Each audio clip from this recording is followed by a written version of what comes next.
بہت اچھے بہت اچھے بہت اچھے اسلام ہے، کیونکہ قرآن کریم میں اللہ تعالیٰ نے فرمایا ہے ان الدین عند اللہ الاسلام، تو حدیث شریف کا مطلب یہ ہوا کہ دین اسلام آسان ہے، جس کا حاصل یہ نکلا کہ مذہب اسلام بہت آسان ہے۔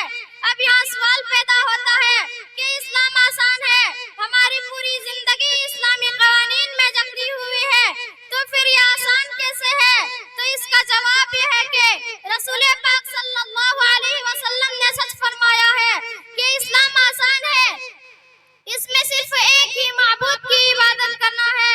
اگر احکامات کو لیا جائے تو اس اعتبار سے بھی اسلام آسان ہے، کیونکہ دوسرے مذہبوں میں سختی ہے۔ مثلا یہودی مذہب میں جب کسی کپڑے میں نجاست لگ جاتی تھی تو اسے کاٹ دیتے تھے، اسی طرح اگر جسم پر نجاست لگ جاتی تھی تو اسے بھی کاٹ دینا پڑتا تھا، تب بدن پاک ہوتا تھا۔ اور ظاہر ہے کہ جسم کی کھال کاٹنا آسان نہیں بلکہ بہت مشکل ہے۔ اسلام آسان ہے اور اسلام میں آسانی بھی ہے، پانی سے دھونے سے پاک ہو جاتا ہے، کاٹنے کی ضرورت نہیں ہے۔ وضو اور غسل میں اگر پانی سے نقصان ہوتا ہے تو تیمم سے کام چل جاتا ہے۔ تو معلوم ہو گیا کہ اسلام آسان ہے۔ عیسائی مذہب میں تو اتنی گڑبڑی ہے کہ اگر کوئی تم کو مارنے لگے تو بالکل چپ چاپ رہو، چاہے وہ تم کو مار ہی کیوں نہ ڈالے۔ ظاہر ہے کہ اس طرح مار کھانے کا حکم کتنا سخت ہے اسلام میں ہے کہ تم اس کا مقابلہ کرو، دیکھو کس قدر آسانی ہے۔ پھر اگر قوانین کو دیکھا جائے تو اسلام کے صرف 5 رکن ہیں: کلمہ پڑھنا، نماز پڑھنا، روزہ رکھنا، حج اور زکوٰۃ دینا۔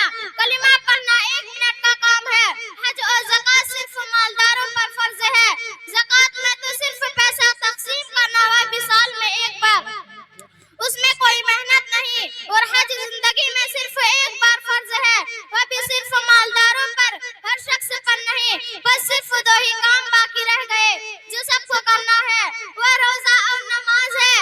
روزہ پورے سال میں صرف 1 مہینہ رکھنا ہے، باقی 11 مہینے خالی ہے، وہ بھی صبح صادق سے لے کے غروب آفتاب تک رکھنا ہے۔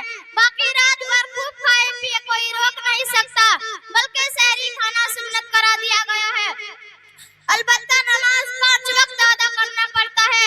تو خلاصہ یہ ہوا کہ زندگی میں 1 بار کلمہ پڑھ کے اسلام میں داخل ہو گئے، پھر روزانہ 5 وقت نماز پڑھتے رہے، اور جب رمضان کے مہینے کا روزہ رکھ لیا، اور اگر اللہ نے دولت دی ہے تو زکوٰۃ دیا، اور زندگی میں 1 دفعہ حج بھی کر لیا، یہ کل اسلام کے فرائض ہوئے۔ تو معلوم ہو گیا کہ اسلام کس قدر آسان ہے۔ سبحان اللہ سبحان صرف اللہ۔ روزانہ 5 وقت نماز پڑھنا ہے اور سال بھر میں صرف 1 مہینہ روزہ رکھنا ہے، تو اصل کام تو صرف نماز اور روزہ ہے، کیونکہ دولت ہر شخص کے پاس نہیں ہوتی، لہذا حج اور زکوٰۃ ہر شخص پر فرض نہیں ہے۔ اسی طرح عمل کے اعتبار سے بھی اسلام آسان ہے۔ اگر کوئی کھڑے ہو کر نماز نہیں پڑھ سکتا ہے تو بیٹھ کر پڑھے، اگر بیٹھ کر کے بھی نہیں پڑھ سکتا تو لیٹ کر پڑھے، کیونکہ اللہ تعالیٰ فرماتا ہے لا یکلف اللہ نفسا الا وسعها، اللہ تعالیٰ کسی کو طاقت سے زیادہ مکلف نہیں بنایا۔ تو آپ حضرات کو اندازہ ہو گیا ہوگا کہ اسلام کس قدر آسان ہے۔ معزز سامعین، اسلام بہت آسان مذہب ہے، اور اسلام کے قوانین پر عمل پیرا ہونے سے دنیا کی مسائل اور انسانی بھلائی حاصل ہو سکتی ہے۔ روٹی اور کپڑے کا حل اسلام کے اصول سے ہو سکتا ہے، لہذا ہمیں چاہیے کہ سرکار دو عالم فخر موجودات احمد مجتبی محمد مصطفیٰ صلی اللہ علیہ وسلم ماشاء اللہ سبحان اللہ سبحان اللہ۔ اسی سے دنیا کی پریشانی دور ہو سکتی ہے اور آخرت میں کامیابی مل سکتی ہے۔ اب میں اپنی تقریر کو انہی چند باتوں پر ختم کرتی ہوں۔ وما علینا الا البلاغ۔ کسی شاعر نے کیا ہی خوب کہا ہے، انجام وفا کیا ہوگا سوچا نہیں کرتے، انجام وفا کیا ہوگا سوچا نہیں کرتے، مومن کبھی حالات سے سودا نہیں کرتے۔ یہ حوصلہ سکھایا ہے دین اسلام نے، یہ حوصلہ سکھایا ہے دین اسلام نے، اگر سر سجدے میں ہو تو تلوار کی پرواہ نہیں کرتے۔ بہت خوب ماشاء اللہ۔